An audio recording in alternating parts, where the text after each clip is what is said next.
Bonjour à tous.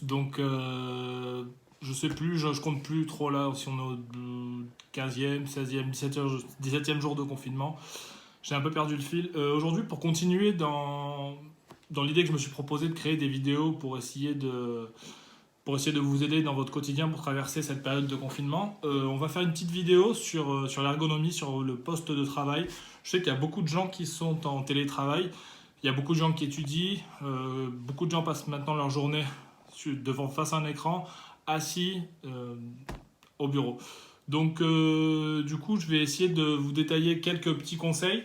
On va passer par l'écran, on va passer par la chaise, par le clavier, par la souris, par des petits étirements, par de la mobilité articulaire. Enfin, on va essayer de détailler toutes les étapes qui vont pouvoir vous faire du bien pour essayer de pouvoir continuer de travailler à domicile ou d'étudier ou quoi que ce soit. Vous êtes prêts? C'est parti.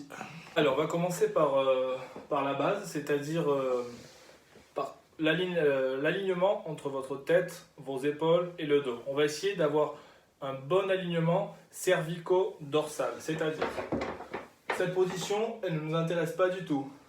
Celle-là non plus. D'accord? Donc on va essayer de garder les épaules dans l'alignement des cervicales et d'être bien droit.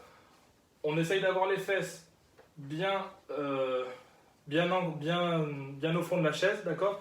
Et on garde, dans la mesure du possible, cet alignement tête, épaules et hanches. Ok, au niveau des appuis, on essaye de toujours avoir les pieds au sol. Ça ne nous intéresse pas. Ça non plus. Les appuis au sol. Si on n'a pas une chaise réglable, ce qui est mon cas, pour pouvoir monter ou descendre, on va dans le cas d'avoir les pieds suspendus en l'air, on va essayer de poser un livre, un rouleau, quoi que ce soit pour avoir les appuis au sol. Ensuite, très important, d'essayer de maintenir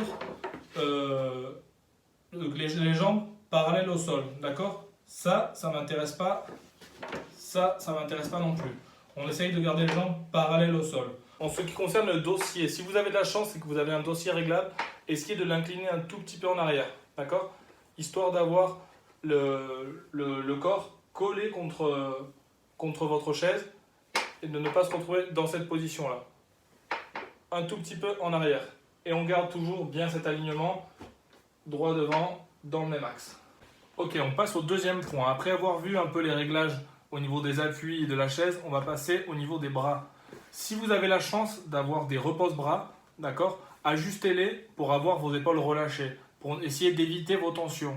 On a les épaules bien relâchées et on essaye d'avoir l'appui coude ou repose-bras, reposabrazo en espagnol, appui coude plutôt en français, pour avoir les épaules bien relâchées, pour essayer de ne pas créer des tensions au niveau cervical. Si jamais vous n'en avez pas, vous gardez la position que vous avez, ce n'est pas trop grave. Et si jamais vous en avez un, mais il n'est pas réglable, et vous voyez que vous êtes en tension, que vous n'êtes pas du tout à l'aise, il est mieux de les enlever. D'accord? On essaye d'avoir le clavier au niveau un peu plus bas du niveau du coude. C'est-à-dire que si j'ai mon coude dans cette position-là, on va essayer d'avoir le clavier un peu plus bas. Donc ça c'est pareil, on va jouer avec la hauteur de la chaise. C'est bien, ça serait bien d'essayer d'avoir, vous prenez une photo en latéral et d'avoir un angle entre le bras et le coude qui soit entre 90 degrés et 135 degrés. Voilà. Au niveau des bras, pas plus, très important, essayez d'éliminer la tension au niveau des coudes pour éliminer les tensions cervicales. Pour le troisième point, il est très important d'essayer d'avoir beaucoup d'espace sur et sous le bureau pour pouvoir pour pouvoir passer la chaise tranquillement sans avoir à dégager avec nos pieds ou essayer d'avoir des obstacles, etc. Rien sous le bureau, juste, comme on a dit tout à l'heure, une petite marche ou un petit step pour avoir les appuis au sol. Nous essayons d'avoir le tronc le plus proche possible du bureau.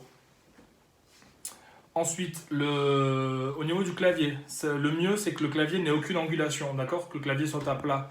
Ici, ça ne nous intéresse pas parce que ça va venir créer des tensions au niveau du poignet. On essaie d'avoir le clavier à plat et le plus fin possible.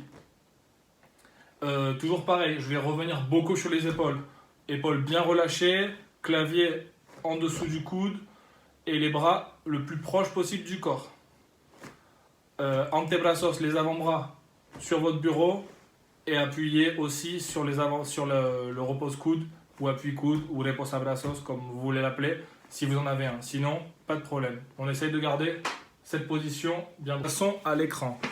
Le but, c'est d'essayer d'avoir une distance entre votre écran et votre corps de un bras. Vous tendez votre bras, et si vous arrivez à votre ordinateur, c'est parfait. Si vous voyez que vous dépassez, c'est qu'il est à peu près. Si vous voyez qu'il y a beaucoup de distance entre la longueur de bras et votre ordinateur, c'est que vous pouvez le rapprocher un tout petit peu. Ensuite, au niveau des yeux, très important que la hauteur, le point le plus haut de votre écran soit au niveau de vos yeux, d'accord? Parce que si on est trop haut ou trop bas, bah, toujours pareil, on va venir créer des tensions cervicales et à la longue, on va avoir des migraines, on va avoir mal aux épaules, on peut même avoir mal à la zone pectorale. Donc très important d'avoir la tête droite, aucune flexion ni extension en aucun cas. Ensuite, l'angle de votre écran, là il n'y a pas vraiment de règle, il faut que vous vous sentiez à l'aise. Le mieux c'est d'avoir un angle horizontal, c'est-à-dire de ne pas devoir forcer avec des mouvements oculaires vers le haut ou vers le bas. Mais ça, c'est chacun a sa propre expérience et c'est un peu en fonction de chacun. Au niveau de la souris, donc la souris, il faut qu'elle soit le plus proche possible de votre clavier. On essaye de minimiser l'espace entre le clavier et la souris. La main, il faudrait qu'elle soit qu'il y ait un axe, d'accord, dans la même ligne entre votre souris, votre poignet, votre avant-bras, d'accord. On ne vient pas créer des angles qui peuvent charger vos muscles et surtout vos articulations au niveau de l'articulation du coude et du poignet. Si vous n'arrivez pas à réunir un peu tout ce dont on a parlé, tous ces points, le mieux c'est de travailler sur des périodes très courtes et de faire des pauses, d'accord? Faites des pauses toutes les 30 minutes. Et là, je vais vous montrer quelques exercices que vous pouvez faire en parallèle de tous ceux que je vais expliquer pour toujours pareil, essayer d'être le plus productif possible, essayer d'éviter des blessures, essayer d'éviter des lésions, essayer d'éviter de la fatigue musculaire, essayer de pouvoir continuer à cause de ce confinement, travailler depuis la maison, mais continuer à pouvoir travailler correctement et toujours pareil, être le plus productif. Alors, pour éviter la fatigue musculaire et la fatigue de vos yeux aussi, on va jouer avec le contraste de la lumière. Donc, dans vos ordinateurs, vos téléphones, il y a toujours des modes de paramètres pour mettre plus de lumière ou peu de lumière. En journée, essayez de mettre beaucoup de lumière et le soir, un peu moins de lumière pour essayer de ne pas trop faire mal aux yeux. Ensuite, pareil, vous pouvez ajuster le zoom de votre écran, les lettres, etc. Ça, on est tous différents par rapport à ça. Et comme je vous ai dit, vous allez essayer de faire des pauses toutes les 30 minutes. Si vraiment vous ne pouvez pas régler, faire tous ces points de réglage dont je vous ai parlé, à toutes les heures. Okay, même si vous avez une super ergonomie, même si vous avez suivi tous ces conseils, toutes les heures, une petite pause pour faire ce que je vais vous montrer maintenant. Ok, donc comme tout le monde le sait, moi ma passion c'est la kiné. Donc là on va rentrer plus dans mon domaine, dans ce qui me plaît. Et on va parler les choses dont je vous parle dans toutes mes vidéos. On va parler de renforcement musculaire, on va parler de mobilisation articulaire et d'étirement. Première chose, donc à chaque fois que vous faites vos pauses, vous allez venir vous mettre debout et on va mobiliser depuis vos hanches jusqu'à la tête parce que toutes ces périodes où on est assis, où on devient complètement sédentaire, le corps il n'est pas fait pour ça. Donc on va venir mobiliser au niveau des hanches tranquillement. Vous venez faire des petits cercles tranquillement que vous venez agrandir jusqu'à l'amplitude articulaire maximum. Tout ce que je vais vous montrer, vous le faites en bilatéral. À chaque fois, vous allez le faire dans les deux sens. Pareil au niveau des hanches, on vient ici mobiliser nos hanches dans un sens, dans l'autre. À chaque fois, vous venez faire 30 secondes de mobilisation, pas plus, et toujours comme je vous ai dit, en bilatéral. Ensuite, toujours au niveau du tronc, on vient en inclinaison latérale, mobiliser, on change de côté, on vient devant, pareil. Tout ça, 30 secondes. Je vais le faire plus rapidement pour pas que la vidéo dure non plus un quart d'heure. On vient mobiliser au niveau des poignets, au niveau des coudes, la pronation et la supination. On vient au niveau des épaules, dans un sens, dans l'autre. Au niveau des cervicales, pareil, des petits ronds. Et à chaque fois, vous venez chercher un plus grand degré d'amplitude. Vous venez sur les côtés en rotation, en inclinaison. L'important, c'est le mouvement, comme je vous répète dans toutes mes vidéos et dans tous mes posts. Ok, donc une fois qu'on a bien fait cette mobilisation articulaire, on va essayer de venir un peu de s'étirer. Comment je viens m'étirer? Au niveau des épaules, on vient ici devant, au milieu et en bas, avec le mouvement de la tête pour sentir l'étirement au niveau des épaules. Toujours pareil, vous le faites des deux côtés, en bilatéral. On vient de ce côté, en inclinaison, vous venez tirer en diagonale, vers l'avant, et avec les deux mains, vers l'avant. On va étirer un peu le tronc, ici, dans cette position, vous venez étirer le flanc. Plus, je vous conseille, si vous avez un tapis, si vous avez le temps, vous voyez mes autres vidéos sur une routine d'étirement que vous pouvez faire pareil, toutes les heures, ça vous fera énormément de bien. Mais on va dire que les étirements basiques et la mobilité articulaire basique, je viens de vous la montrer. On continue avec d'autres.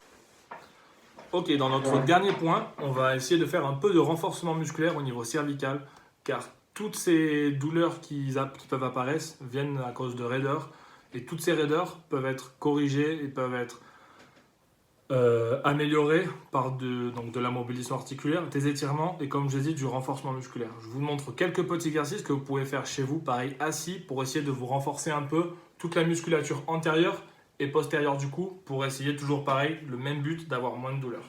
Allez, c'est parti. Donc dans cette position, on vient mettre une main contre le front et vous venez pousser contre votre main, d'accord? Mais sans mouvement, d'accord? Moi, ça m'intéresse pas.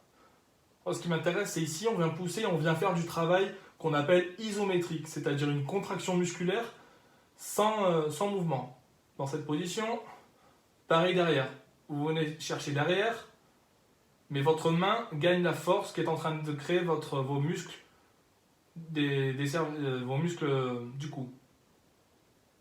Vous maintenez à chaque fois 30-45 secondes. Ensuite, on va faire la même chose, mais en latéral. Vous venez mettre votre main ici, la force de la main dans le sens opposé de la force effectuée par la tête. Et on vient et on relâche. Toujours pareil, 30 secondes et en bilatéral. Résumé, mobilité articulaire, étirement, renforcement musculaire, toutes les heures. Faites-moi confiance, ça va vous faire énormément de bien. Allez, un dernier point que je n'ai pas commenté durant la vidéo. Vous pouvez venir essayer de travailler vos muscles abdominaux du dos en essayant de changer, de passer de temps en temps entre votre chaise et un ballon, un ballon suisse ou un fitball. Vous savez, ces gros ballons que vous voyez dans tous les cours de gym, tous les cours de pilates, tous les cours de yoga. Si on les voit partout, c'est qu'ils sont super intéressants. Si vous en avez à la maison, vous essayez de passer de la chaise au fitball. Vous faites une demi-heure de chaise, 10 minutes de fitball, une demi-heure de chaise, 10 minutes de fitball. Et vous essayez d'ajuster un peu le temps avec lequel vous allez travailler sur le fitball. Pourquoi travailler sur le fitball? Le simple fait de tenir en équilibre sur le ballon et sans avoir un appui à l'arrière, ça fait travailler tout simplement votre gainage. Vous travaillez le dos, vous travaillez les lombaires et vous travaillez les abdominaux. Forcément, vous ne pouvez pas passer d'avoir passé 10, 15, 20 ans de votre vie à avoir travaillé sur une chaise à travailler sur un fitball. C'est pour ça qu'il faut petit à petit, crescendo, comme je le répète dans toutes les vidéos, crescendo, crescendo, crescendo. Et à l'arrivée, si vous pouvez passer 1 heure en travaillant sur votre fitball, c'est top. Vous allez sentir que vous allez bien renforcer vos fesses, votre dos, etc. comme j'ai dit tout à l'heure. J'espère que la vidéo vous a plu. Comme d'habitude, c'est très amateur, mais je le fais avec beaucoup d'envie et surtout, je le fais dans le but de vous aider, d'essayer de créer du contenu qui peut vous permettre de traverser cette période qui va être malgré tout, et je pense, très longue. J'ai déjà fait des vidéos sur une routine d'exercice à la maison que vous pouvez faire sans matériel, une routine d'étirement, des exercices d'étirement bien plus complets pour vos cervicales. Tout ça, c'est sur ma chaîne YouTube. Vous pouvez me le demander en privé sur Facebook, sur Instagram, sur WhatsApp, etc. Et en plus de ça, j'ai créé 2 petits programmes qui peuvent pareil vous aider. pour ce confinement un programme d'exercice sémanal du lundi au dimanche avec des exercices que vous pouvez faire tous les jours pour faire du renforcement musculaire et du cardio, toujours sans matériel. Et un autre programme un peu de nutrition, parce que toute cette sédentarité qui nous a été imposée par ce virus fait qu'il faut essayer d'ajuster un peu notre alimentation, de prendre un peu plus soin de nous. Donc voilà, tout ça c'est disponible, vous me le demandez par mail en privé, mes réseaux sociaux. Et c'est parti, on continue. Bon courage.